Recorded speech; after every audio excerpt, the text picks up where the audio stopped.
And welcome to another edition of Mike Finds Things. And today we've got a traffic light, and this is actually the second traffic light I've done since the pandemic started. I've got another one that's smaller inside my house that's actually mounted on a pole.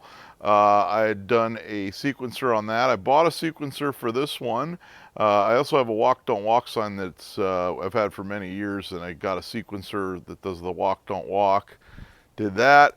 But on this video, we're going to show you how to do a sequencer on this traffic light since it doesn't have one. And I think it's pretty much off a pole and was never rigged back up to work. So we're going to try to get this one working. Let's go check it out. So this one's been outside for a while. Actually, I got this for $25 off of Nextdoor. In fact, the other one I got off the Nextdoor app as well. If you're not on there, you usually find stuff, and it's usually stuff that's fairly close to your house, which I like over, say, Craigslist and Facebook Marketplace, where stuff can literally be anywhere. This one had a crack here, but they had the piece, so I actually crazy glued it when I first got it so the piece wouldn't go missing, because I knew if I didn't crazy glue it immediately, there was a good chance it would go missing. It's holding really well, and it's not very noticeable. And this thing is kind of dirty. It was outside at the lady's house where I got it. And it's been outside since here. It's actually been in the back of my 64 Ranchero, which you can see on my other channel.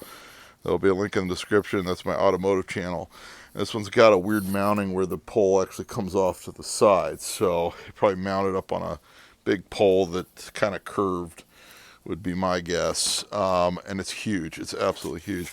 And I'll show you when I open one of these what exactly we are dealing with. So when you open this, there's they use regular household light bulbs. So there's guys who actually convert them to LED to conserve electricity. And these actually come up like this. And they just have two wires running into each of them. And the wiring actually runs over here. And I believe there's like a junction box. Can't remember which one it's in, where all the wires go into. So let me open that and we'll see if we can find it.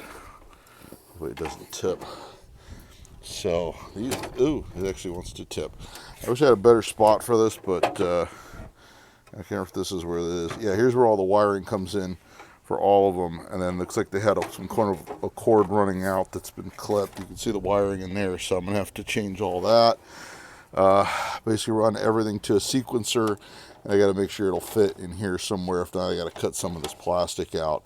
So we've got a big jumble of wires. We got hopefully light bulbs that still work. If not, I'll have to get some light bulbs for it. And let's go check the, there's also the junction box here. See, all the wires go into there. So we got to figure out what wires go to what. Hook everything into a sequencer. Run a sequencer to a cord, which I already bought one at Home Depot earlier today. And hopefully this thing will fire up and work, and it'll be a nice decoration. I'm probably going to put it on my porch for Halloween. And then who knows, after that I may sell it. I haven't decided yet. Alright, so I'm going to show you, I got the kit. The kit comes in this little box right here from Amazon. These are 27. They were actually 20 when I bought the one for the other one, so I'm guessing it must be because of like a microchip shortage from China or something. So the price actually went up about $8 since the first one I ordered for the other traffic light. I got this cord here at Home Depot, which we're going to need. It's an 8-foot cord with a pretty heavy-duty gauge on there.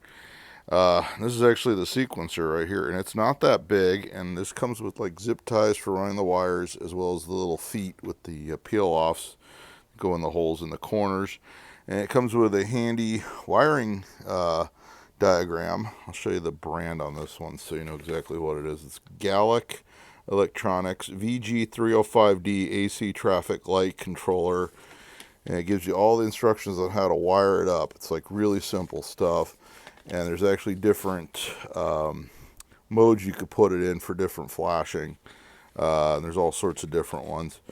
And I set mine to just like your standard US, you know, red, yellow, green pattern. But there's all sorts of different things you can do. Especially if you're going to use it in a club or something like to music. I'm sure there's a lot of different ways you can go. So basically, I got this thing open. I got all spaghetti wiring. I'm going to remove all the wiring that's unnecessary first, and then we're going to kind of go from there, because I got to remove the wiring going down to here since we're not going to be using that. That was all running to a you know, the big controller on the street, if you will, and we don't need that sort of wiring. Alrighty, so I went ahead and I pulled that big jumble of wires out of there. I took the cord, which is right here. I ran it through here, up through here, over to here. Now I got rid of the extra wiring we don't need. Now when it has one of these junction boxes, it makes it a little easier to figure everything out, because there's three wires that are your ground, so they're going to the same spot. Those are your ground wires, and three of your positive wires, which one is green, one is yellow, and one is red.